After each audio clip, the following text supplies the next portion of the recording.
मैं कहना कि वो मरीम नवाज साहबा ने जी बड़ा अच्छा फैसला ये दलेर सीएम ही लै सकता सी।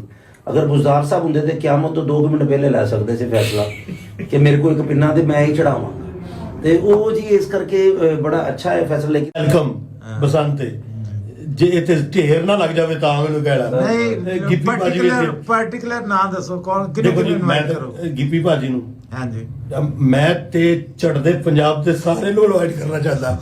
ਗਿੱਪੀ ਭਾਜੀ ਨੂੰ, ਕੋਕੀ ਭਾਜੀ ਨੂੰ, ਐਮੀ ਵਿਰਕ ਨੂੰ, ਅਮਰਿੰਦਰ ਗਿੱਲ ਨੂੰ, ਦਲਜੀਤ ਦੋਸਾਂਝ ਨੂੰ, ਬਿੰਨੂ ਢਿੱਲੋਂ ਨੂੰ, ਮਤਲਬ ਹਰਪ੍ਰੀਤ ਸਿੰਘਾਂ ਨੂੰ, ਦਲੇਰ ਭਾਜੀ ਨੂੰ। ਇਹ ਬੜੀ ਮਰਦਾਨਾ ਜੀ ਪਸੰਦ ਹੋ ਰਹੀ ਹੈ। कपिल शर्मा मर्दाना जी पसंद ਜਿਹੜੀ ਗੱਲ ਤੂੰ ਸੁਣਨਾ ਚਾਹੁੰਦਾ ਉਹ ਮੈਂ ਨਹੀਂ ਕਰਨੀ। नीरू बाजवा जी और सोनम बाजवा जी ਇਹਨਾਂ ਨੂੰ ਨਹੀਂ ਇਨਵਾਈਟ ਕਰੋਗੇ? ਨਹੀਂ ਇਹਨਾਂ ਨੂੰ ਸਾਡੇ ਮੁੰਡੇ ਦਾ ਹਕੀਕਾ ਉੱਤੇ ਬੁਲਾਵਾਂਗੇ ਜੀ।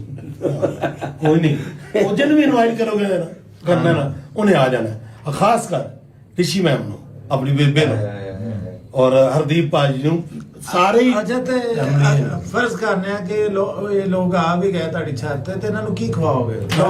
ਲਾਹੌਰ ਦੀ ਕਿਹੜੀ ਚੀਜ਼ ਖਾਸ ਤੌਰ ਤੇ ਇਹਨਾਂ ਵਾਸਤੇ ਅੱਛਾ, ਪਕਵਾਓਗੇ? ਇਹ ਆ ਵੀ ਚੁੱਕੇ ਨੇ, ਉਹਨਾਂ ਨੂੰ ਹਰ ਚੀਜ਼ ਦਾ ਪਤਾ ਕਿ ਕਿਤੋਂ ਕੀ ਮਿਲਦਾ ਹੈ। ਨਹੀਂ ਤੁਸੀਂ ਕੀ ਹਰਦੀਪ ਭਾਜੀ ਮੇਰੇ ਨਾਲ ਆਏ ਸੀ, ਮੇਰੀ ਭੈਣ ਆਈ ਸੀ ਆਪਣਾ, ਮਤਲਬ ਚਨਿਓਟੀ ਕੁੰਨਾ ਖਵਾਓਗੇ ਜਾਂ ਚਨਿਓਟੀ ਕੁੰਨਾ ਖਵਾ ਦੇਵਾਂਗੇ। ਇੱਥੇ ਇੱਕ ਗੱਲ ਯਾਦ ਆ ਗਈ ਕਿ ਜਤਿੰਦਰ ਸਾਹਿਬ ਚਨਿਓੜ ਦੇ ਨੇ, ਮੈਨੂੰ ਉਹਨਾਂ ਨੇ ਆਪ ਦੱਸਿਆ ਸੀ ਤੇ ਸ਼ੇਖ ਨੇ ਉੱਥੋਂ ਦੇ, ਔਰ ਉਹਨਾਂ ਨੂੰ ਯਾਦ ਵੀ ਹੈ ਚਨਿਓੜ। ਕਦੀ ਉਹਨਾਂ ਨਾਲ ਜਤਿੰਦਰ ਸਾਹਿਬ ਨਾਲ ਮੁਲਾਕਾਤ ਹੋਈ? ਨਹੀਂ ਸਰ, ਉਹ ਚਨਿਓੜ ਦੇ ਨੇ ਔਰ ਉੱਥੋਂ ਦੇ ਸ਼ੇਖ ਨੇ, ਔਰ ਮੈਨੂੰ ਖੁਦ ਉਹਨਾਂ ਨੇ ਦੱਸਿਆ ਤੇ ਕਿਸੇ ਵੇਲੇ ਉਹਨਾਂ ਨਾਲ ਮੁਲਾਕਾਤ ਹੋਵੇ। ਮੈਨੂੰ ਤਾਂ ਆਪਣਾ ਗੁਲਸ਼ਨ ਗੁਰੂ ਸਾਹਿਬ ਨਾਲ ਮਿਲ ਕੇ ਬਹੁਤ ਖੁਸ਼ੀ ਹੋਈ। ਭਾਜੀ ਵੀ ਪੰਜਾਬੀ ਨੇ, ਇਸ ਵੇਲੇ ਮੈਂ ਜਦੋਂ ਹਾਂ ਉਹ ਵੀ ਪੰਜਾਬੀ ਨੇ।